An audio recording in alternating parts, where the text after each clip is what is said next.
ओम नमो भगवते वासुदेवाय। ओम नमो भगवते वासुदेवाय। ओम नमो भगवते वासुदेवाय। ओम अज्ञानतिमिरन्धस्य ज्ञानाञ्जनशलाकया चक्षुरुन्मिलितं येन तस्मै श्रीगुरुवे नमः। नमो विष्णुपादाय कृष्णपृष्ठाय भूतले श्रीमते भक्तिवेदान्तस्वामिनिति नामिने। नमस्ते सारस्वती देवे गौरवाणी प्रचारिणे निर्विशेष शून्यवादी पाश्चात्य देश तारिणे।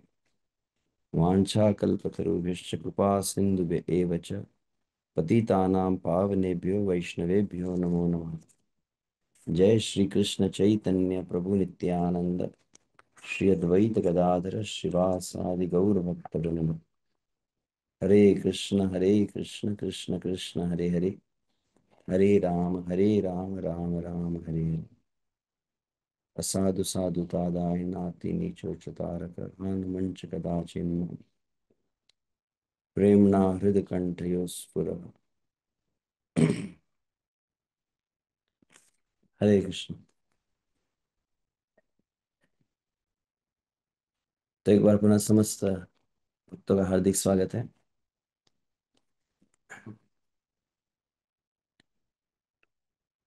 जैसे भगवान श्री कृष्ण का ही एक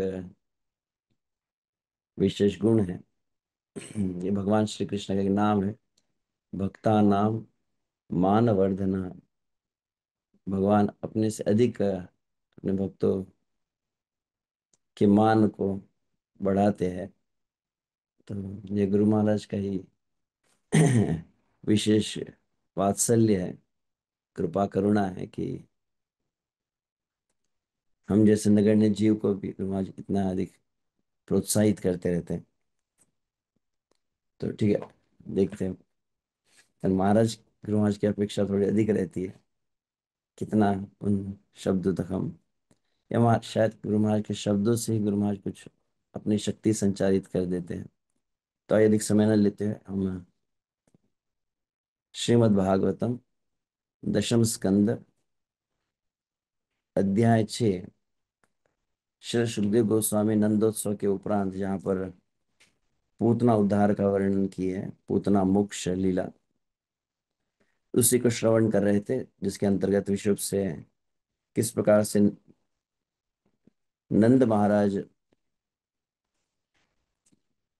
गोकुल के लिए प्रस्थान किए और उस समय कंसेन प्रहिता घोरा पूतना बाल घातिनी शिशुश्चार निघ्नन्ति पुरग्राम व्रजादिषु।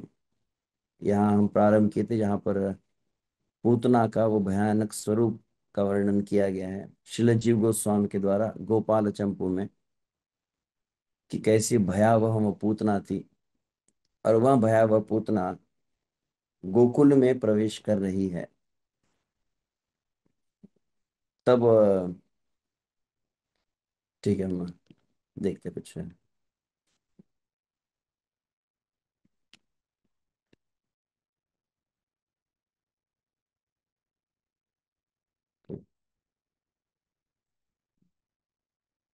यह तो माता दुर्गा के शब्दों को हम कल श्रवण किए थे। विष्णु पुराण में भी बताया गया, जैसे यस्मै यस्मै स्तनम रात्रौ पूतना संप्रयच्छति तस्य तस्य शणेनांगम बालकस्य उपहन्यते। जो शिशुश्चार निघ्नन्ति, उस पर अ, आचार्य घंटिका में, जहाँ तो मुझे स्मरण है, श्री विश्रांत चक्र ठाकुर इससे उद्धृत किए हैं कि पूतना जैसे जैसे स्तन प्रदान करती थी जिन बालकों को, क्षणेन अंगम बालकस्य उपहन्यते, क्षण मात्र में ही जिसको भी स्तन प्रदान करती। विशुभ से कल हमने सुना था किनको उसने, क्योंकि यहाँ पर शब्द है शिशुश्चार निघ्नन्ति पुरग्राम व्रजादिषु। पुरा ग्राम व्रजादिषु, तो शहरों में, गांव में और आदिशु में, वहां पर आचार्य कहते हैं ऐसे कुछ क्या कहते हैं, कबीले होते हैं, कुछ समूह होता है जहाँ पर वन में भी लोग रहते हैं। तो जहां जहां पर जन समूह था, वहां वहां पर यह पूतना जा रही थी और अपने स्तन को दे रही थी स्तनपान के द्वारा। विशेष रूप से जो कंस के पक्ष के थे, कल ही हमने बात सुनी थी, कंस के पक्ष के जितने बालक बालिकाएं होंगे, उनको, वो पूतना मारे जा रही थी,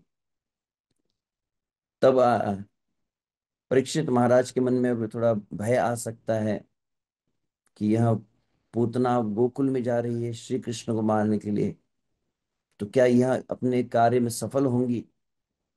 तो उसको समझाने के लिए ही सुखदेव गोस्वामी शब्द को उद्धृत किए, न यत्र श्रवणादीनि रक्षघ्नानि स्वकर्मसु कुर्वन्ति सात्वतां भर्तु या तु धान्यश्च तत्र ही।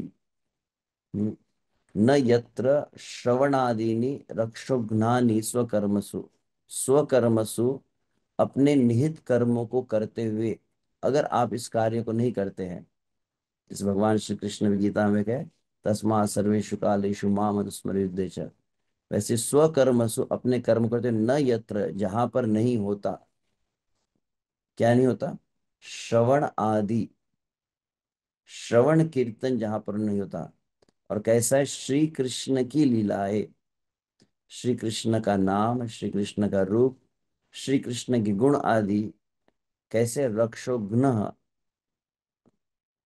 रक्षण करते हैं सभी प्रकार के भूत पिशाच आदि का जो प्रभाव होता है, जहां पर निरंतर स्वकर्म से, ये विशेष शब्द ऐसे सरल अर्थ भी बताया जा सकता है, परंतु मैं थोड़ा इस पर चिंतन कर रहा था, जहां पर अनुवाद जब मैं देख रहा था, नित्य प्रति मतलब निरंतर जहां पर श्रवण कीर्तन चलता रहता है, श्रीमद् भागवत का गान जहां पर चलता है, निरंतर नाम कीर्तन जहां पर चलता है। मैं इसको अ, शिल प्रभुपाद जी चैतन्य चरितामृत के तात्पर्य से उद्धृत की इस बात को कि अ, चैतन्य चरितामृत मध्य लीला में स्थान पर एक स्थान प्रभुपाद जी इस बात को है कि प्रत्येक भक्त ने क्या करना चाहिए, विशेष रूप से कली काल में जितने भक्त हैं उन्होंने नित्य प्रति नाम संकीर्तन, जो युग धर्म है कलिकाल धर्म, इसे करना चाहिए। और स्पष्ट प्रभुपाद ने जो वाक्य लिखा है, प्रतिदिन, जैसे आप प्रतिदिन कम से कम 16 माला का जप करते हैं, श्रील प्रभुपाद स्पष्ट रूप से लिखे, प्रतिदिन भक्तों ने क्या करें, प्रतिदिन भक्तों ने कम से कम 3 घंटा नाम संकीर्तन करना चाहिए। It should be practised everywhere, Prabhupada कहते हैं जितने भी हरे कृष्णा मंदिर है और जितने हमारे भक्त हैं, अपने अपने घरों में आपने करना चाहिए। बोलेंगे ये तो नया ही हो गया, पहले 2 घंटा जब कहते थे, अब कहते 3 घंटा कीर्तन हो। तो चाहे अन्य कार्य आप कर रहे हो, जैसे माताएं मान लीजिए अपने घर में रसोई बना रही हो या अन्य क्रियाओं कर रहे हैं, उसके साथ में और साथ ही में अलग से कुछ समय निर्धारित करके भी नित्य प्रति।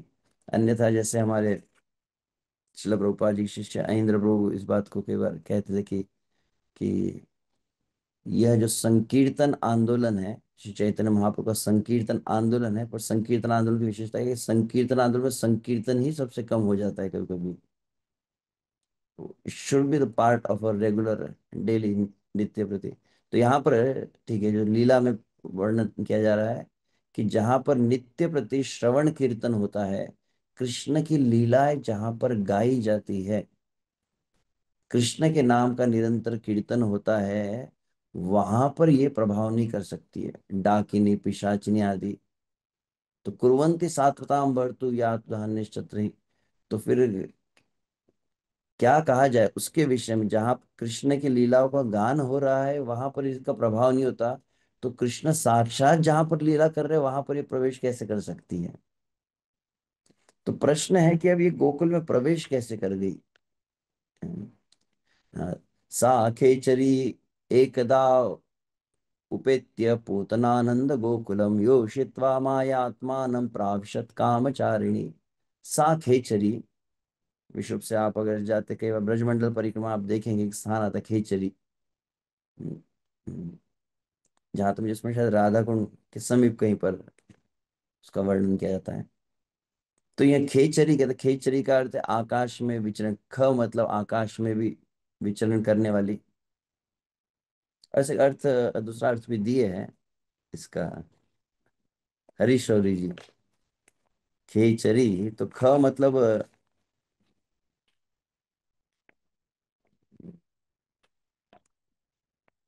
इंद्रिया भी उन्होंने कहा है, हाँ।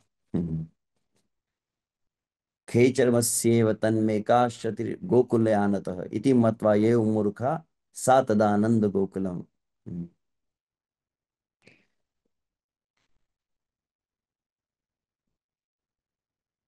आकाश में विचरण करने वाले, और दूसरा उन्होंने अर्थ जो बताया जो इंद्रियों में विचरण करते हैं। तो वह पूतना प्रवेश की है गोकुल में। हम जानते हैं कि ऐसे भगवान के धाम में कोई भी प्रवेश नहीं कर सकता है जब तक वहाँ पात्र न हो, जब तक उसमें योग्यता ना हो। तो यह पूतना प्रवेश कैसे कर गई गोकुल में? तो एक कारण तो हम ऐसे कल कह चुके थे कि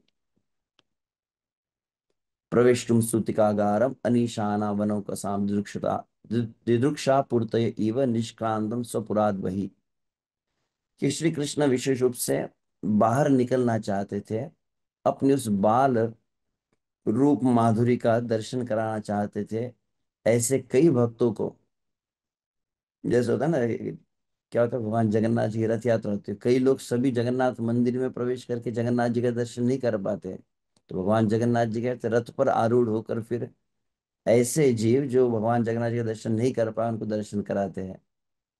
तो लगभग वैसा ही भाव कह सकते हैं कि जो प्रविष्टुम सूतिकागारम अनीशानम, तो वनों का साम, जो वन में रहने वाले थे वो प्रवेश नहीं कर पा रहे थे नंद भवन में, सूतिका गृह में। तो ऐसों को दर्शन देने की इच्छा, दिदृक्ष पूर्त इव, तो उनकी इच्छा को पूर्ण करने के लिए, उनको दर्शन देने के लिए ही श्री कृष्ण पूतना मौसी को बुलाए थे कि कोई व्हीकल तो होना चाहिए जिसके माध्यम से मैं जा सकूं, मुझे ले आ सके। तो यह एक कारण बतलाया गया है। यह तो शब्द हम कह चुके थे। तो अब और एक जो विचार है कि यह पूतना प्रवेश की है गोकुल में श्री कृष्ण की इच्छा से। दूसरा, पूतना ने अपने रूप को परिवर्तित किया है। उसको वर्णन किया गया है कि पूतना ने योषित्वा मायात्मान प्राविशत कामचारिणी। कामचारिणी मतलब इच्छा के अनुरूप यहाँ अपना रूप लेते थे। हालांकि इसको उलिका कहा गया है। जीव गोस्वामी उलिका रूप में थी, इसके पंख आदि भी थे, ऐसे आकाश में ही उड़ती थी। तो इसने तुरंत एक मायावी स्त्री का रूप धारण किया। मायावी स्त्री का रूप क्यों धारण किया? तो जीव गोस्वामी कहते हैं कि नंद महाराज जब गोकुल से प्रस्थान किए थे मथुरा के, वो जानते थे कि कुछ ना उत्पात हो सकता है। तो उन्होंने कई गोकुल वासियों, गोकुल में विशुद्ध से कई जो क्षत्रिय स्वभाव वाले थे, जो धनुर्धारी थे, उनको वहां पर रक्षा के लिए पूरे गोकुल के बाउंड्री पर रखा हुआ था, मतलब रक्षा के लिए। तो उसी को जीव गोस्वामी वहां पर कहते हैं, सा श्री व्रज शीतीश रक्षित गिरवाण बाणज्ञ धानुष्क भिया। तो व्रज क्षितिश मतलब व्रजराज नंद महाराज ने रक्षा करने हेतु क्या किया था, बड़े बड़े ऐसे धनुधारी को रखा था। और विशेषता क्या थी, ये सब नारायण अस्त्र आदि से, नारायण अस्त्र आदि से कई अलग अलग ऐसे जो बहुत ही शक्तिशाली उनके पास बाण थे, शस्त्र थे, शक्तियों से युक्त थे, उससे युक्त ये सब धनुर्धारी वहां पर खड़े थे। और इस पर ध्यान चला गया पूतना का। तो पूतना ने जब देखा तो कहा कि अब मैं ऐसे राक्षस रूप में जाऊंगी तो ये तो तुरंत अपना मुझ पर आक्रमण कर देंगे और मैं अपना कार्य सिद्ध नहीं कर पाऊंगी। तो इसीलिए यह विचार करके दुष्कुरम दुष्कर स्वरूपम विहाय, अपना वह जो दुष्कर जो स्वरूप था अपना, मतलब एक एक तरह से इसका एक अर्थ होता है क्या कि दुष्कर रूपम स्वरूपम मतलब अब वो राक्षसी स्वभाव को छोड़ने वाली थी। एक भाव यह भी है, दुष्कर स्वरूपम, इस संसार में जो बद्ध जीव का जो स्वभाव है उसको त्याग नहीं सकता है, जो अपना अनर्थ है, अपनी जो आसक्ति है उसका त्याग नहीं कर सकता है। परंतु यहाँ पर एक तरह से गोकुल में प्रवेश करने के पूर्व दुष्कर स्वरूपम विहाय, आगे भी बहुत सुंदर रूप का वर्णन किया जाएगा। यहाँ पे हरीश्वर जी एक बात पहले कह दी, जब आप ठीक है मैं उसको पहले कह देता हूँ फिर हरीश्वर जी के वचन कहूंगा। दुष्कर स्वरूपम विहाय हारि रूपांतरम प्राति हारिकतया धृतवती। तो मायावी रूप धारण किया, ऐसा रूप धारण किया जो सबके मन का हरण कर ले। तो उसी को सुखदेव गोस्वामी के शब्दों में और फिर जीव गोस्वामी उसको कहे हैं बहुत विस्तार से तां केशवन्द व्यतिशक्तमल्लिकां बृहन्नितम्बस्तनकृच्छमध्यमां सुवाससं कंपितकर्णभूषणं तुषोल्लसत्कुन्तलमण्डिताननम्। कोई माताएं नाराज ना हो जाए मेरे ऊपर, कई बार मैं कह देता शब्द तो। ताम केशवंद व्यतिशक्त मल्लिकाम। जीव गोस्वामी पहले जो वर्णन किए थे कैसे उसकी केश के बोले जटाएं बनी हुई थी। आजकल कुछ फैशन में वैसे करते हैं ना, पार्लर में जाके लोग अपनी केशों को भी जटाएं बना देते हैं। तो बहुत ही भयानक बिखरे हुए बाल रहते थे उसके। पहली बार पूतना मौसी ने चोटी बनाई थी। तो सुखदेव गोस्वामी का कैमरा तुरंत वहां पर चला गया। केशबंद शब्द पहले आया। हम्म, तो एक कथा मैं सुन रहा था, इसको मैं कई बार कह भी देता हूँ कि आजकल क्या हो गया, बोले पूतना संप्रदाय अधिक चलता है। अधिकतर माता कहते हैं कि तुम केश खुले रखती है। हम्म, मैं एक बार सर्वधर्म सम्मेलन में पहुंचा था, जहां पर ठीक मेरे बगल में ही एक शंकराचार्य भी उपस्थित थे। वो शंकराचार्य थे, फिर मैं था, फिर अन्य आर्ट ऑफ लिविंग, फिर ऐसे कई रामकृष्ण मिशन, ऐसे कई अलग संत एक ही मंच पर थे। और वहां पर विशुभ से नवरात्र का समय था। नवरात्र में विशुभ से माँ दुर्गा जो सिंह पर आरूढ़ है, उस रूप में उनकी बहुत बड़ी प्रतिमा थी वहां पर मंच के ऊपर। और वहां पर उन्होंने एक बात कही। शंकराचार्य कहते कि यह जो देवी का जो रूप जो होता है, देवी जब चंडी का रूप धारण करती, काली का रूप धारण करती है, बोले जब जब स्त्री अपने केशों को खोलती है तो वह विनाश का लक्षण होता है, कहा गया है। जैसे किनके थे, माता देवकी के केशों का जब अनादर किया कंस ने, द्रौपदी के केशों का अनादर किया दुर्योधन दुशासन ने, माता जानकी के केशों का अनादर किया रावण ने। माता जानकी केशों को पकड़ा था कि नहीं पता नहीं, परंतु देवकी के केशों को तो कंस पकड़े थे, और दुशासन अ, द्रौपदी के केशों को अनादर। तो जब स्त्री के केश खुल जाते हैं और उसका अनादर जैसे होता है, तो बोले संसार में संहार होता है। ये संहारक रूप होता है। यहाँ पर शंकराचार्य कह रहे थे। तो यहाँ पर पूतना, तो ये गोपी ड्रेस या गोपी ड्रेस पहना है। तो गोपी ड्रेस में पहली चीज है कि केश बंद है, व्यतिशक्त मल्लिकाम, और बहुत सुंदर मालती के पुष्प गूथे हुए हैं केशों में। बृहन नितंब स्तन कृष्ण मध्यमाम, और बहुत सुंदर कटी प्रदेश है, नितंब आदि का वर्णन किया गया है। और सुवास सम कंपित कर्ण भूषणम, बहुत ही सुंदर सुगंध प्रवाहित हो रही है। अब कल हमने सुना कि उसके शरीर से दुर्गंध आती थी, यहाँ सुवास सम कहा गया है। तो बहुत सुंदर उसके शरीर से सुगंध आ रही है। कंपित कर्ण भूषण, और कानों में फूलों के ऐसे कुंडल पहने हुए बहुत सुंदर, और वो हिल रहे कर्ण फूल रूपी जो कुंडल है वो हिल रहे शोभा। और तुषुत लसत कुंतलक मंडिताननम, और वो चमक भी रहे, कुंडल जो है काल गालों के ऊपर चमक रहे हैं। इस तरह वर्णन किया गया है। वल्गुस्मितापांग विसर्ग वीक्षितै मनोहरन्तीं वनितां व्रजौकसाम् अमंसताम्भोजकरेण रूपिणी गोप्य श्रियं दृष्टुम इवागतां पतिम्। और साथ ही में फिर वल्गुस्मितां पांग विसर्ग विषय, बहुत ही सुंदर मुस्कान थी उसके मुखमंडल पर, बहुत सुंदर भाव भंगिमा थी। और सभी के मनोहरंतिम वनिताम व्रजो का सा। अब इसको मैं ऐसे दिखलाना चाहती हूँ कि मैं कह देता हूँ, यहाँ पर पूरा उसको मैं तैयार नहीं कर पाया, कि व्रजवासी गणों के मन का कैसे हरण किया है। तो इसी को वर्णन करते हुए कवि कर्णपुर कह रहे हैं आनंद वृंदावन चंपू में, कि जैसी यह आई है बहुत सुंदर, इसने वस्त्र धारण किए, केशों को बांध दिया है, और अ, फूल आदि है, आभूषण धारण किए है।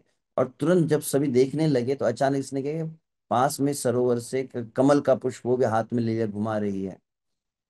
तो जैसे ही यह देखा, तो वो गोपियां आपस में रहे, देखो देखो देखो, और क्या कहने लगी। अब यहाँ गोपिकाओं के शब्दों को वर्णित किया गया है। वो वह स्वर्ग की अप्सराओं का एक तरह से उलाहना करने लगी, मतलब उनको धिक्कार करने लगी, ये स्वर्ग की अप्सराएं तो बेकार है, क्या यह रूप है इसके सामने। तो एक एक अप्सरा का नाम लेकर गोपियां कह रही है, उर्वशी उर्वशीवते सौभाग्यम। क्या क्या कहते हैं कि तुम्हारा जो है उर्वशी, तुम्हारा जो सौभाग्य था, तुम्हारा सौंदर्य था, अभी तुम्हारा सौभाग्य दुर्भाग्य में बदल गया है, क्योंकि आज गोकुल में यह गोपिका आ गई है। अलम्बुषे अलम्बुषेणे दर्पेण। तो पहली एक अप्सरा है उर्वशी, तो तुम्हारा सौभाग्य दुर्भाग्य में बदल गया है, हे अलम्बुषा। अलम्बुषा उसका नाम था एक अप्सरा का। अब क्या हुआ, बोले अलम बुषेण, बुषा मतलब कि बुस्टिंग, बुष्टि है ना।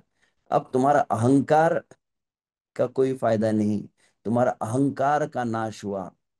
रंभे, रंभे की व तमसी। अब तो तुम क्या होगे, हे रंभा, रंभे की रिवा, रंभे की रिवा मतलब ऐसे आवाज करते हैं ना, आवाज कौन करते हैं, मेंढक आवाज करते हैं। तो बोले हे रंभा, आज इस गोपी के सामने तुम मेंढकी जैसी लग रही हो। हे घृताची, तो एक एक श्लोक है, तो श्लोकों का मतलब अर्थ मैं कह देता हूँ उस समय के। हे घृताची मतलब तुम, तो यह जो गोपी यहाँ प्रवेश किए गोकुल में, यह इसका रूप कैसा है, तो बोले एकदम माखन जैसा, एकदम बहुत ही शुभ्र वर्ण है। तो इसके सामने तो तुम्हारा वर्ण अब तुच्छ हो चुका है। हे मेनका, मेनके त्वाम उपसंति। हाँ, कि मेनका अब तुम्हारे ऊपर क्या, अब सब लोग तुमको देखकर हंसेंगे, क्योंकि पूतना के सामने तुम्हारा सौंदर्य जो है तुच्छ हो चुका है। हे प्रमलोचा, दूसरी अप्सरा है, अब तुम्हारा जो रूप है, अब तुम्हारा रूप प्रवाहित हो गया, मतलब बह गया इसके सामने, इस गोपी के सामने। हे चित्रलेखे, चित्रलेखे वे ते मूर्ति ही।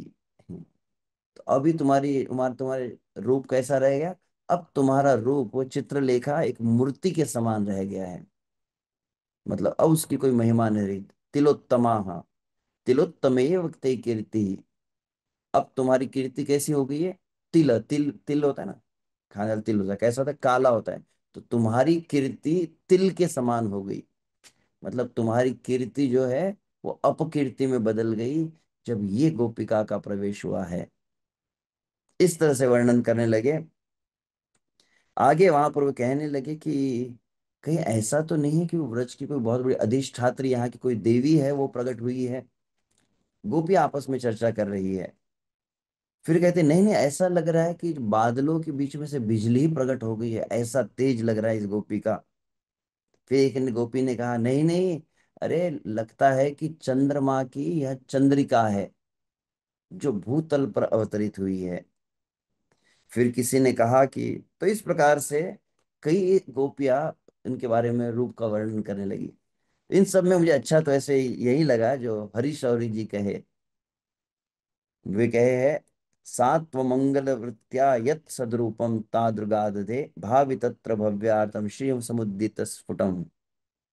क्योंकि प्रश्न मन में आ रहा है, भगवान श्री कृष्ण के भक्त है ये, पहली बात, और कृष्ण के रूप को मन में बैठा चुके हैं, कैसे संसार में किसी राक्षसी की मायावी रूप से आकर्षित हो सकते हैं, पहली बात।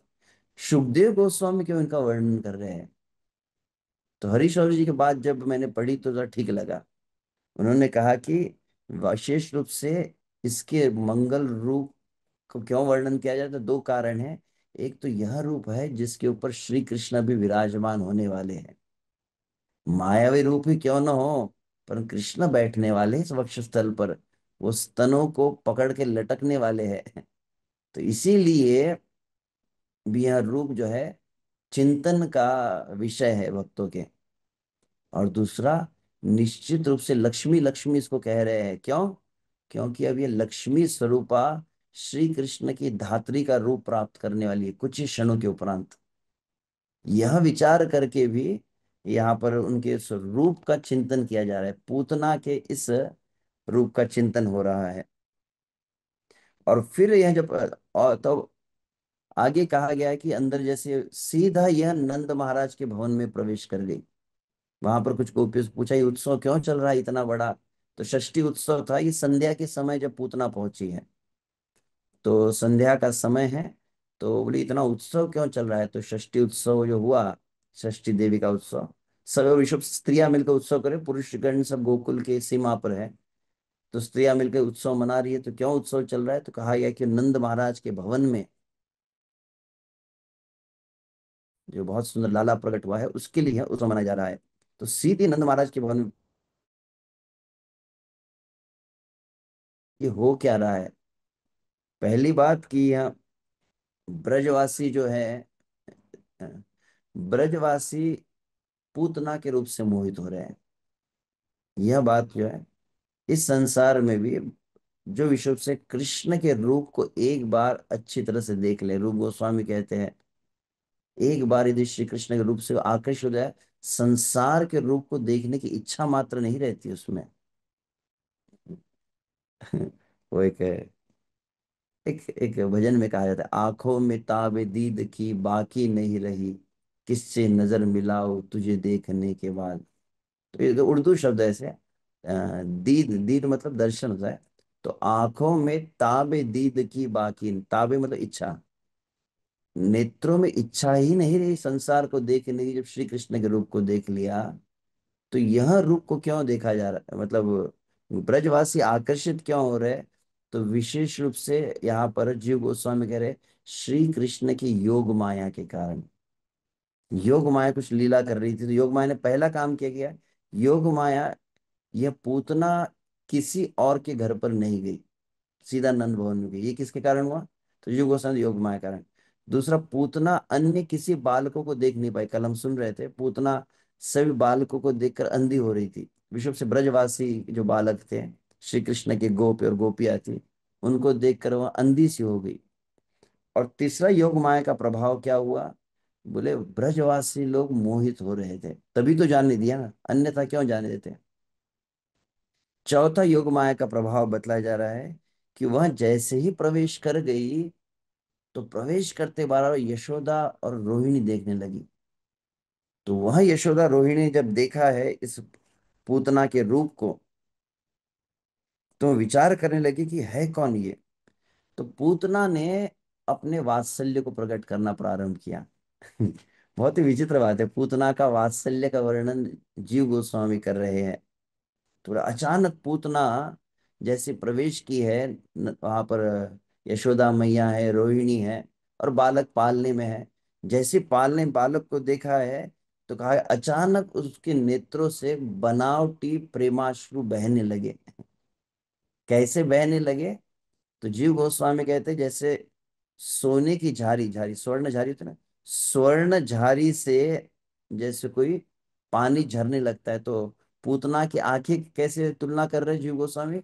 बोले स्वर्ण की झारी है, तो झारी में से पानी जैसे बहता है, तो उस केवल उस बाल कृष्ण को देखकर पूतना की आंखों से अश्रु की धाराएं बहने लगी। पूतना के स्तनों से दुग्ध का प्रवाह होने लगा। और पूतना फिर जो कहती है, वो शब्द मुझे कुछ अच्छे लगे, इसलिए मैं उसको फिर पढ़ रहा था। हाँ, पूतना का वात्सल्य, पुनश्चैतम सगदगदम जगाद। तो एकदम गदगद हो गया, उसका कंठ अवरुद्ध हो रहा है। वो देख रही है, बालक कितना सुंदर है। अरे यशोदा, तुम कितनी कठोर हो गई हो। अई यशोदे तुम भी हठोतर तया कठोरासी। तुम इतनी जिद्दी हो गई, से कठोर हो गई हो। और ये रोहिणी को देखो, सुतरांतु स्वसुत स्थिर चित्ता द्रोहिणी रोहिणी। अरे ये अपने लाला में, मतलब बलराम जी में, इसका ध्यान किस में है? स्वसुत स्थित चित्ता, शब्द कितना सुंदर है। अपने बालक में इसका चित्त है, इसलिए रोहिणी नहीं, ये द्रोहिणी है। ये कौन सी रोहिणी है? इसका ध्यान ही नहीं है। क्यों तुम दोनों का ध्यान नहीं? कैसे यह बात तुमने समझी? यत शयन तल एव दृश्य सुकुमारम कुमारम निधाय चिंताम विधाय नाति कृत निष्ठ तिष्ठथ।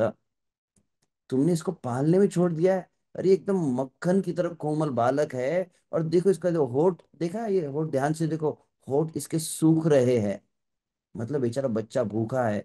तो ऐसे बालक को तुमने ऐसे छोड़ दिया, चुपचाप बैठी हो यहाँ पर। तुम्हारा हृदय कैसे इस बात को मान रहा है? न तू हृदय। अरे वास्तविक अपने कोई प्राण प्रिय वस्तु को आप कैसे रखते हैं? प्राण कहाँ रहते हैं? हृदय में रहते हैं ना। तो बालक को तो छाती से लगा कर रखना चाहिए तुमने। प्राणा अपि हृदय एव रक्षणीया। व्यक्ति तो अपने प्राण को हृदय में धारण करता है। और यह लाला कैसा है? ये केवल प्राण नहीं है, प्राणाधिकोयम, ये प्राण से भी अधिक प्रिय यह पुत्र है तुम्हारा। कितना सुंदर ये बालक है, इसको तो हर समय छाती से लगा रखना चाहिए। तुमने जमीन पर रख दिया, तुमने पालने में कैसे छोड़ दिया इस बालक को? तो यही जब सोचा तो यशोदा क्या सोचने लगी, क्या मैं इसकी माँ हूं कि ये गोपी इसकी माँ है? मतलब शायद मुझे लग रहा है कि यही कहीं उसकी माँ नहीं है, इसमें मुझसे अधिक वात्सल्य दिख रहा है। तो वहां पर जीव गोस्वामी यहाँ तक विचार करने लगे। वो सोच रहे कहीं ये पार्वती तो नहीं है, साक्षात उमा प्रकट हुई है, सरस्वती है, या लक्ष्मी है? इस तरह से भावना आ रही है। तो इस बात को यहाँ पर कहा जा रहा है कि यशोदा रोहिणी भी लज्जित हो गई। यशोदा रोहिणी अपने वात्सल्य के प्रति लज्जित हो गई, पूतना के वात्सल्य को देखकर। बहुत अलग विलक्षण वर्णन किया गया है। और तब वहां पर अंततः तस्माधिगो राक्षितो रुक्ष मानसा मानुषी, ऐसा लग रहा है कि तुम तो राक्षसी की जैसे बन गई हो, तुम्हारा हृदय। अंतु संपदिष्टाद त्रुदेवी त्वया प्रसूतम सुतम विश्व विलक्षण लक्षणम। अरे तुम्हारा यह जो बालक है, इसके बारे समाचार मैंने सुने थे, कैसा है? विश्व विलक्षण लक्षणम, कितना सुंदर शब्द है। विश्व में ऐसे लक्षण किसी में नहीं है, ऐसा तुम्हारा बालक है। यह सुनकर मैं दौड़ते दौड़ते आई यहाँ पर गोकुल में बालक को देखने के लिए। और इतना विश्व विलक्षण बालक को तुम ऐसे पालने में छोड़ रही हो। वसंतेन वासंतीमिव दृष्टिम हृष्टाम कृतवत्स्यमि वत्स्यस्मि। जैसे वसंत ऋतु में माधवी लता जैसे आनंद, तो इस बालक को देखकर मुझे बहुत अधिक आनंद हो रहा है, मेरे आंखों से अश्रु बह रहे हैं। तो इस तरह से पूतना अपने वात्सल्य को प्रकट कर रही है। मम च स्तनौ सर्वश्रेयस तननौ नित्यम अमृतम क्षरतः। ये मेरे जो स्तन है, इसमें से क्या होता है? अमृत बहता है, पता है? तो यह अगर मेरे स्तनों के दुग्ध को पान कर लेता है, उसे किसी प्रकार का रोग नहीं होता। और विशेष बात क्या है? वह अमर हो जाता है। तो इसके स्तन को पीकर वो बालक अमर नहीं होने वाला है, बालक स्तनों को मुख लगाने से ये पूतना अब अमर होने वाली है। तो इसीलिए वो कहती है ये न पीते न सोयम निसंदेह सिद्ध देह स्यात्। अभी अपने बारे में कह रही है कि क्या होगा, इस तन को पीने से सिद्ध देह को प्राप्त करने वाला। कौन सिद्ध देह को प्राप्त करेगा? बालक नहीं, पूतना प्राप्त करने वाली है। तस्माद अहमस्य सर्व सुख विदात्री धात्री च भविष्यामि इति। इसलिए मैं क्या बनूंगी? अपने मुख से ही भविष्यवाणी कर रही है, मैं इसकी धात्री बनने वाली हूं। सर्व सुख विदात्री धात्री, सब समस्त सुखों का विधान करने वाली मैं धात्री बनने वाली हूँ। अपने ही आध्यात्मिक स्वरूप का वर्णन यहाँ पर अलक्षित रूप से, मतलब इनडायरेक्टली, अप्रत्यक्ष रूप से कर रही है पूतना। इस तरह से जीव गोस्वामी के शब्द बहुत अच्छे लगे मुझे। तो इस तरह से वह प्रवेश की है। और बालक को बालक गृहस्तत्र विचिन्वती शिशुन यदृच्छयानंद गृहे अंतकम बालम प्रतिच्छिन्न निजोरु तेजसम ददर्श तल्पग्नि इवाहितम बसी। और जैसे उसने प्रवेश किया, उस बालक को धारण करने के लिए जैसे विचार किया है, नंद महाराज के भवन में एकदम अंतर का जो कक्ष है वहां पर वो प्रवेश की, और तुरंत उसको धारण करने लगी। तो बालम प्रति किस तरह से धारण कर रही है, तो कहा गया कि कैसा वो बालक लग रहा है, तो यहाँ पर अग्नि इव हितम बसी कहा गया है। जैसे मान लीजिए अग्नि को ढकी हुई हो, आपको पता ना, आप उठा ले, तो बालक अग्नि के समान था ये। अग्नि क्यों कहा गया है? तो यहाँ पर उसका एक कारण बताया गया कि विशुद्ध से अग्नि का एक प्रभाव क्या होता है। अ, अग्नि में सब कुछ चीजें जब डालते हैं ना, जैसे सोना भी डालते हैं, क्या होता है? शुद्ध हो जाता है। तो पूरा उसका मल का नाश हो जाता है, पूरा उसकी अपवित्रता नष्ट हो जाती है। पूतना है ये शब्द भी कैसा है, आगे चल के वो श्लोक आता है ना। पूतना लोक बालग्नि राक्षसी रुद्रासना जिगांसयापि हरे स्तनम दत्वापि सद्गति। तो क्या कहा गया? पूतना, पूतना लोक बालग्नि राक्षसी रुधिरासना। पूत नाम क्या था इसका? पूतना। ये हरीश जी यहाँ पर और एक अर्थ बताया है कि पूतना को कंस क्यों भेजे थे, तो कहते कि ना पूत पूतना, ऐसा शब्द का है।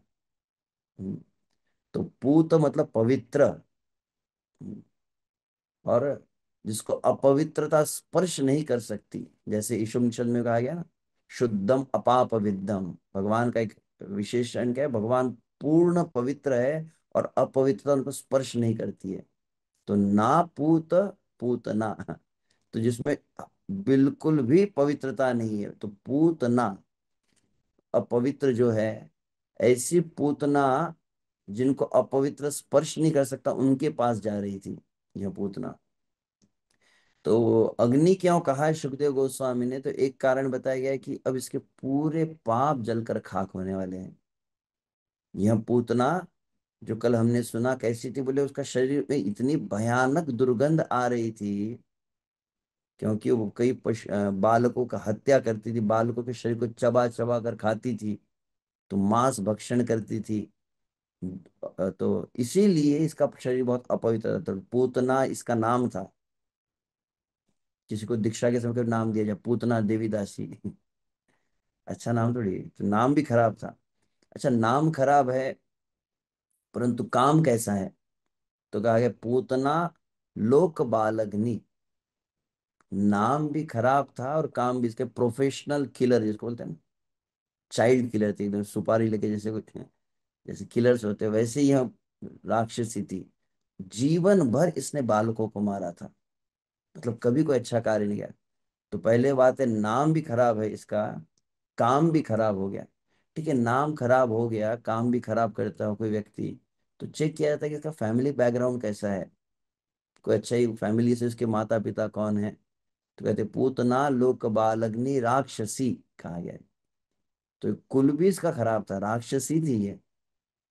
तो नाम भी खराब हो गया, काम भी खराब हो गया, कुल और खानदान भी इसका खराब ही था।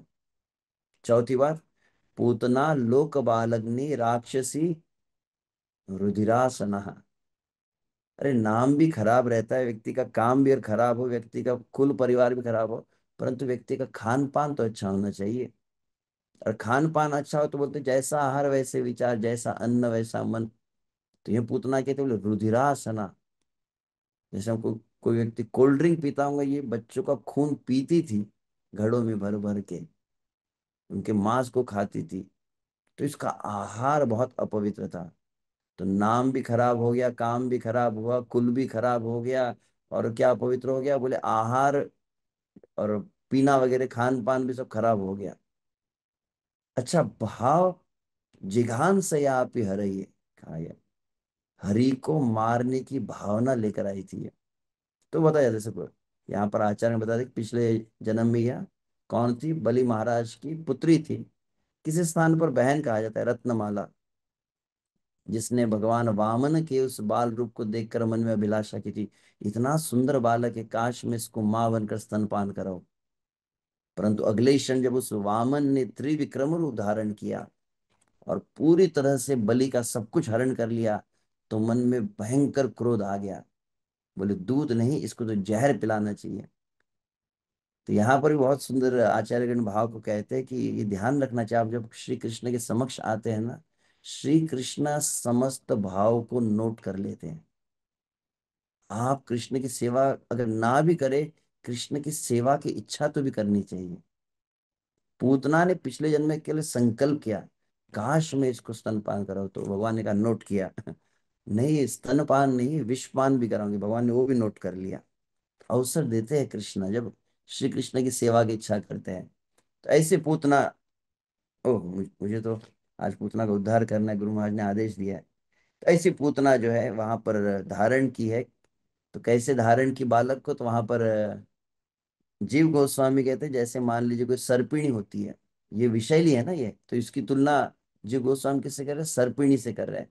सर्पिणी क्या करती है, सर्पिणी कभी कभी चूहे को शिकार करती है। तो क्या हुआ, सर्पिणी चूहा समझकर किसको दबोच लेती है, बोले कभी कभी नेवले को दबोच लेती है।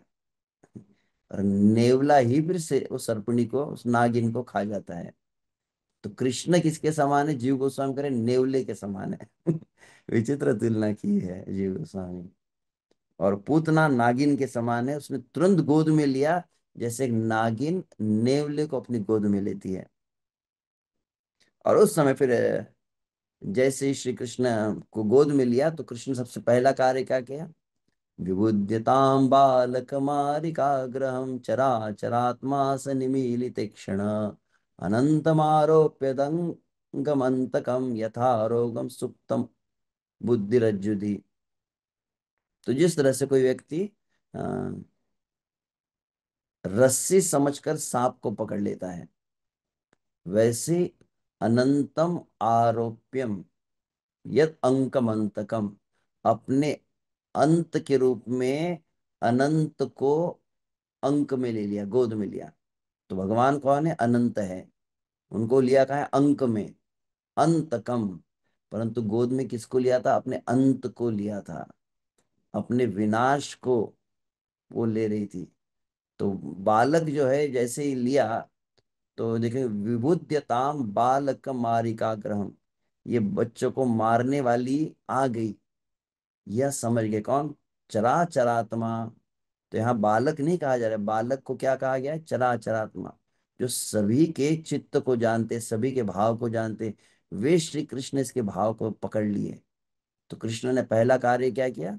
तो निमीलित क्षण, तो ये प्रसिद्ध यहाँ शब्द है, निमीलित क्षण।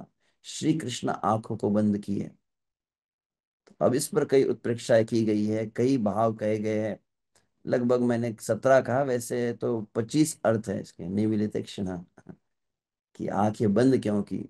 तो पहले आंख बंद क्यों की? तो किसी से भी व्यवहार करना हो तो पहले उसका बैकग्राउंड भी चेक करना चाहिए। तो भगवान कहते हैं मेरे सामने आई है, मुझे गोद में ले रही है, इसका पास्ट रिकॉर्ड तो चेक करना चाहिए। तो कृष्ण पूर्व जन्म को देखने के लिए भी आंखों को बंद किए।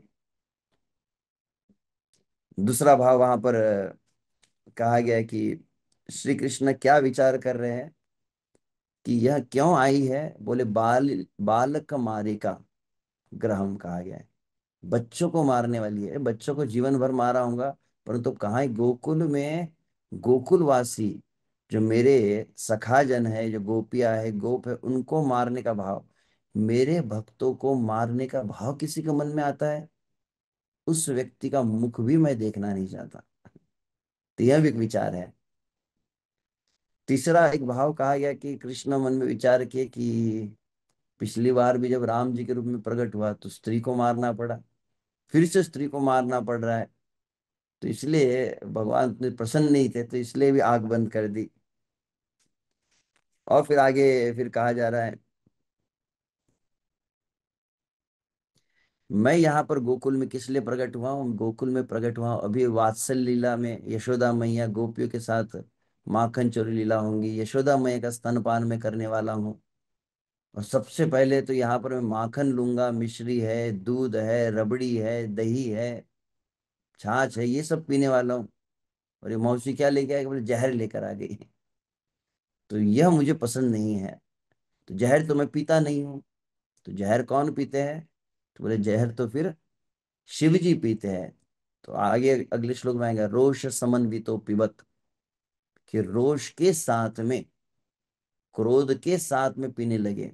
तो श्री कृष्ण ने क्या पिया और रोष ने क्या पिया? तो रोष ने ऊपर का विष पिया और अंदर का दूध और प्राण श्री कृष्ण ने पिए थे। तो रोष मतलब कि महादेव शिव जी है, रुद्रावतार है, तो रुद्रावतार का स्मरण करके उनका आह्वान किया जा रहा है कि आप आइए प्रभु जी, आपका रेगुलर जॉब है, आप जहर पीते रहते हैं, आप जहर पीजिए और हमको दूध पीने दीजिए। यह विचार करके शिव जी का आह्वान करके नेत्रों को बंद किया है। और एक बात है कि कृष्ण सूर्य सम माया अंधकार, जहां कृष्ण ताहि नाहि माया अधिकार। श्री कृष्ण के सामने कोई माया टिक नहीं सकती किसी की। ये शब्द उतना शायद ठीक ना लगे, उपयुक्त ना लगे। जब तक ना मिले नजरों से नजर, ये प्यार अधूरा रहता है। जब नेत्र कृष्ण से मिल जाते हैं, जब भक्त श्री कृष्ण से नेत्र मिल जाते तो बोले कि हृदय का समस्त अनर्थ का नाश हो जाता है, माया का नाश हो जाता है, और श्री कृष्ण के प्रति मोहित हो जाता है। तो श्री कृष्ण नहीं चाहते थे कि अभी ये अगर यहाँ पर श्री कृष्ण आँख खोल लेते और श्री कृष्ण के नेत्र से अगर पूतना के नेत्र मिल जाते तो पूतना की माया वहीं नष्ट हो जाती। पूतना की माया नष्ट हो जाती तो राक्षस रूप प्रकट हो जाता। राक्षस रूप प्रकट हो जाता तो यशोदा मैया रोहिणी सब भयभीत हो जाते। ब्रजवासी गोकुलवासी, तो यहाँ पर यह रूप प्रकट नहीं करना था ना, गोकुल के बाहर जाकर रूप प्रकट करना है। यह विचार करके भी श्री कृष्ण आंखें बंद किया, क्योंकि जो श्री कृष्ण से नेत्र मिला लेता है एक बार, तो वह बोले कि श्री कृष्ण से प्रेम किए बिना नहीं रह सकता, और उसके ऊपर माया का प्रभाव नहीं रहता है। तो यह विचार करके भी श्री कृष्ण ने नेत्र को बंद किया। और ऐसे कई भाव है, अब कुछ भाव को मैं कहा हूं। ऐसे भाव के साथ में अ, एक भाव कहा जाता है कि श्री कृष्ण आंख बंद करके मंगलाचरण भी कह रहे थे। मंगलाचरण क्या है? तो कृष्ण भी अ, मंगलाचरण कर रहे हैं, मतलब श्री कृष्ण स्मरण कर रहे हैं कि वो पहला असुर संहार करना है, तो ये मंगल में कुछ कार्य हो रहा है, जो असुर का उद्धार होने वाला है, तो उसके लिए मंगलाचरण किया जाए। तो एक एक प्रेम का भाव उसमें कहा जाता है कि भगवान किनको, तो भगवान अपनी इष्टा कौन है, तो बोले श्रीमती राधिका का स्मरण कर रहे थे। तो यह स्मरण करते हुए उन्होंने आंखें नेत्रों को बंद किया। और एक कारण आंख बंद करने का वो कहा जाता है कि जिस तरह से भागवत आदि में कहा गया है, जब विराट रूप का वर्णन होता है तो बोले सूर्य चंद्र ही श्री कृष्ण के नेत्र है। तो यह पूतना अब कृष्ण के द्वारा उद्धार होने पर शीघ्र ही भगवान के धाम में जाने वाली है, भगवान की धात्री इस रूप को प्राप्त करने वाली है।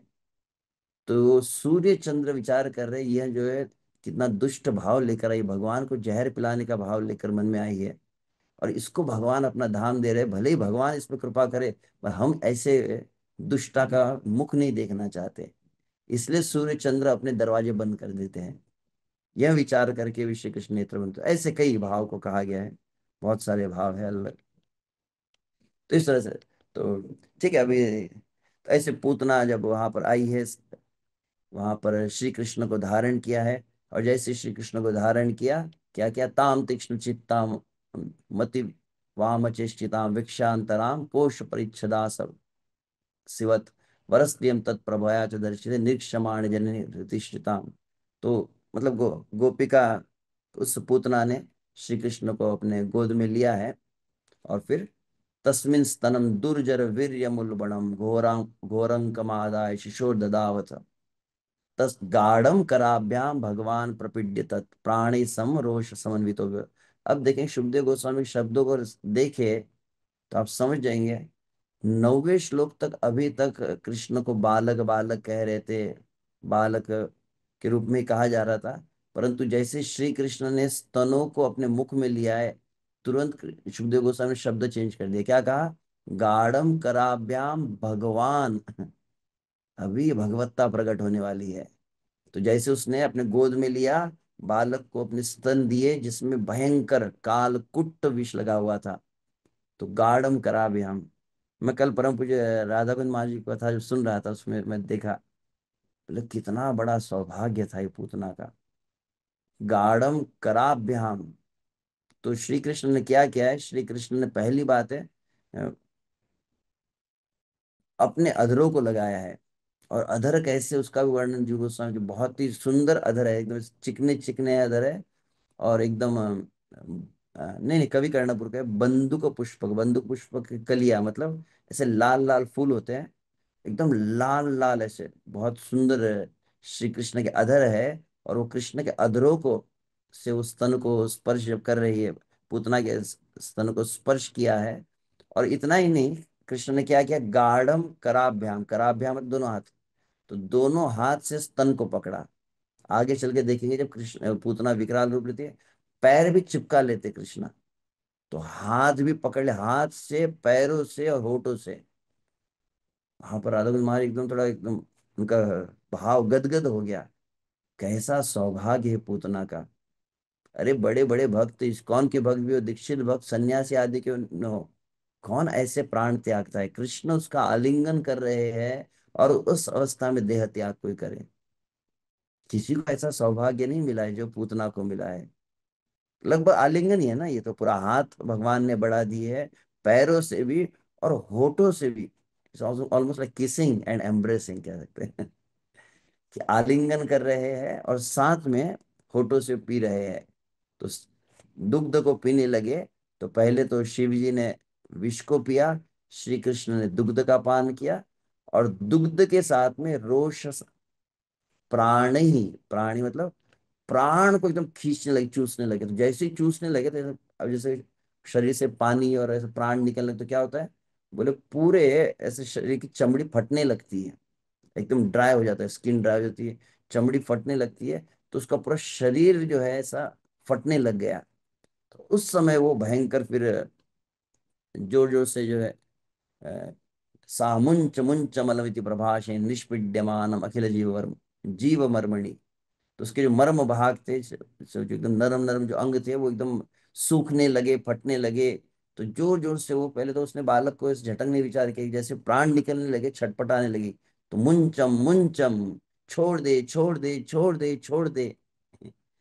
तो ऐसे जब चिल्लाने लगी वहां पर, तो वहां वर्णन किया जाता है। थोड़ा बस 5-10 मिनट एक्स्ट्रा ले सकते हैं। मैं हो गया 5-5 मिनट में एंड। पता नहीं पद्मावती शायद है या नहीं, तो श्योर। 5 मिनट। Carry on. तो तो यहाँ पर ठीक है, मैं केवल सारा रूप में कह देता हूँ, बहुत अभी विस्तार से कैसे वो जा रही थी उसका वर्णन नहीं करेंगे। तो प्राण निकलने लगे हैं, तो उसने तुरंत वहां से भागने लगी। जब भागने लगी तो वहां देवतागण आए, तो बतलाएगा कि जैसा ऐसा लगा कि पृथ्वी पर भूकंप हो रहा है। वह जब जोर से आर्तनाद कर रही, तो ऐसा लग रहा है वज्रपात हो रहे हैं पूतना के चिल्लाने का। तो जैसे चिल्लाई है पूतना जोर से, नंद भवन से बाहर की ओर दौड़ी, जोर से चिल्लाई, इतना भयंकर हुआ कि ध्वनि हुई कि यशोदा रोहिणी भयभीत हो गई, और भयभीत होकर तुरंत मूर्छित हो गई।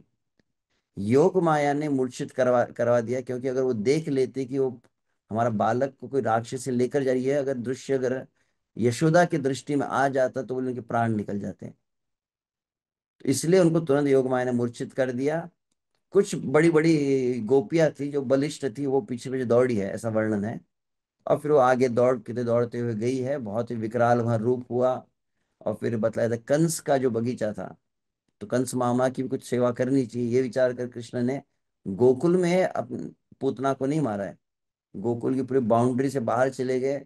और उस समय फिर भील जाति की जो स्त्रियां थी, वन की जो स्त्रियां थी, और वन जितने भी व्रजों का साम मतलब वृंदावन के वनों में जो रहने वाले अ, वासी थे, वे सभी उस बाल कृष्ण के रूप को देख रहे थे। और तब दौड़ कर फिर आगे जाके वो कंस के बगीचे में गिरी है। लगभग 6 कोस कहा जाता है, 6 कोस मतलब 18 किलोमीटर, इतना विकराल। तो लेंथ है 6 कोस, चौड़ाई है 2 कोस, और ऊंचाई है 1 कोस कहा गया।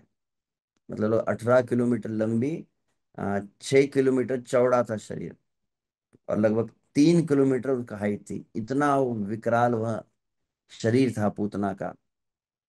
और फिर वहां वर्णन किया गया कैसे उस, अब सार में केवल कह देता हूँ कि कैसा वह रूप था। वो तन थे जो पर्वताकार लग रहे थे, पेट के प्राण निकल गए तो पेट, जैसे वो रामदेव बाबा कपाल भाती में पेट के अंदर लेते हैं, पूतना का पूरा पेट अंदर चला गया, ऐसा लग रहा था कोई सूखी हुई झील होती है ना, सरोवर होता है, वैसा कुंड के समान लगा था।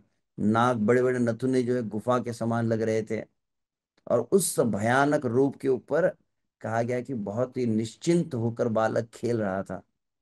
तो जो बड़ी बड़ी कुछ बलवान बलिष्ठ गोपियां भी थी, निर्भय गोपियां जो पीछे पीछे दौड़ी थी उस राक्षसी के, वो ऊपर चढ़ गई साहस करके, और उस बालक को लिया है, निकाल लिया है। फिर किस तरह से वो अलग अलग स्वस्ति वाचन का वर्णन किया गया है। अंततः यशोदा और रोहिणी को कई उपाय किए गए जगाने के, परंतु ऐसी मूर्छा उनको आ गई कि वो जागने को तैयार नहीं थे। तब अंततः एक गोपी ने कहा क्या किया जाए, ये लाला को पहले यशोदा माई की गोद में रख दिया जाए। तो जैसे ही लाला को, श्री कृष्ण कन्हैया को जैसे गोद में रखा है, तो कहा कि उसी क्षण उसकी सुगंध, बाल कृष्ण की जो सुगंध है, जब वह रोहिणी और यशोदा के नासिका में प्रवेश की तो बोले वो मूर्छा चली गई। वह मूर्छा चली गई और क्या हुआ, बोले आनंद मूर्छा आ गई। जीव गोस्वामी कहते हैं कि देह की मूर्छा जाने पर आनंद मूर्छा, मतलब आनंद का भाव आ गया। तो नेत्रों से अश्रु बहने लगे और आलिंगन करने लगे। तो अ, यशोदा के अश्रुओं से पहले अभिषेक हुआ है। फिर दूसरा अभिषेक गौमूत्र से किया गया, क्योंकि ये जैसे एंटीसेप्टिक है ना, कुछ डेटॉल से, कुछ अगर जख्म लग जाए डेटॉल से धोया जाता है, तो वहां पर डेटॉल मतलब क्या है, तो बोले कि गौमूत्र है। गौमूत्र स्नान कराया गया है। और गाय के पैरों का जो खुर होता है उसके जो धूली होती है, तो गोरज से तिलक लगाया जा रहा है। फिर गोबर भी लगाया जा रहा है शरीर को, गोमूत्र गोरज, गोबर से। और फिर गोपुच्छ भ्रमणादिकम कहा गया। तो बचपन में हमने भी देखा है, हमको भी किया जाता था कि गाय की पूंछ को ऐसे घुमाया जाता है शरीर के ऊपर, तो बोले जितना भी अगर कुछ ऐसा नकारात्मक प्रभाव हो। और फिर अ, बाल, क्या कहते हैं, बाल कष्ट निवारण मंत्र कहते हैं उसको। आज भी कहा जाता है भागवत में, सबसे बाल कवच के रूप में इसको कहा जाता है। किसी बालक के ऊपर कुछ कष्ट आ रहा हो तो इसको, तो वहां पर एक कवच है जो गोपियों ने कहा है, उसका उच्चारण है। फिर ब्राह्मणों के द्वारा मंत्र उच्चारण है, उसका वर्णन किया गया। और अंततः जब नंद महाराज आए हैं तो फिर वहां के सब वनों को शाम कुछ सेवा मिलनी चाहिए ना, जो जंगल में रहने वाले थे, तो उनको बुलाया गया है। और जो विशुद्ध से उसमें कहा गया कि जो चमार लोग होते, चमार मतलब जो चमड़ा काटते हैं ना सर, वो चमार कहा जाता है। तो चमार का काम क्या है? चमड़े को काटना। उनको बुलाया गया है, चमार को भी भगवान की सेवा में लगाया गया। और उसने पूतना के शरीर को काटा है। तब सौरभ, अगुरु सौरभ कहा गया। जैसे बहुत सुगंध आती है, पूतना का शरीर जो है, जिसको श्री कृष्ण ने आलिंगन किया है, श्री कृष्ण ने लगभग चुंबन किया है, तो उसके कारण उसके समस्त पाप, समस्त अमंगल, समित्र समस्त अपवित्रता को नाश हो गया। और उसके पूरे शरीर से सुगंध, बड़े बड़े भक्तों के शरीर से भी जलने पर, वहां पर राधा कुंज महाराज कहते हैं, अरे भक्तों के शरीर को भी जलाने पर सुगंध नहीं आती है। और कितनी सुगंध थी। तो वहां पर बताया गया कि ब्रजमंडल में ऊपर चारों तरफ वायु में सुगंध फैल गई। कई दिनों तक वो सुगंध रही, कौन सी, बोले पूतना के शरीर को जलाने की सुगंध। तो ऐसे श्री कृष्ण ने पूतना का उद्धार किया, इसलिए श्री कृष्ण का नाम जो प्रसिद्ध हो गया, हतारी गतिदायक। जीव गोस्वामी इसको भक्ति संदर्भ में कहे हैं, एक में कृष्ण ही है। अब पता नहीं है कैसे कहा जीव गोस्वामी, पर जीव गोस्वामी इस बात को कहे, मैं सुन रहा था कल, कि एक में श्री कृष्ण ही, अन्य कोई अवतार नहीं। कृष्ण है जो किसी भी जीव को मार के डायरेक्ट अपना धाम में नित्य लीला में एंट्री दे सकते हैं। और कोई नहीं करवा सकता ये। अन्य अवतार भी, मतलब भगवान अन्य अवतार भी जो संहार करते हैं उनको मुक्ति और मिलती है, उनके पर धाम की एंट्री नहीं मिलती है। परंतु कृष्ण की विषय हत अरि गति दायक, जो उनको मारने का विचार कर रहा है, जहर लेकर आया है। कल्पना की 56 भोग में कोई जहर ऑफरिंग में करे। यह पूतना विष लेकर आई, जीवन भर पाप किए, भक्तों को मारने का विचार था, परंतु क्या हुआ, स्तनम दत्वा अपि सदगतिम, स्तन केवल दिया है। तो कृष्ण ने देखा कि कुछ तो मुझे अर्पण कर रही है। अर्पण करने का भाव देखकर तुरंत श्री कृष्ण ने अपने माँ का लेवे गतिम धात्र चिताम ततोन्यत कौ कम्बा दयालु शरणम व्रजेमा। इसीलिए उद्धव इस भाव को देखकर मोहित हो गए।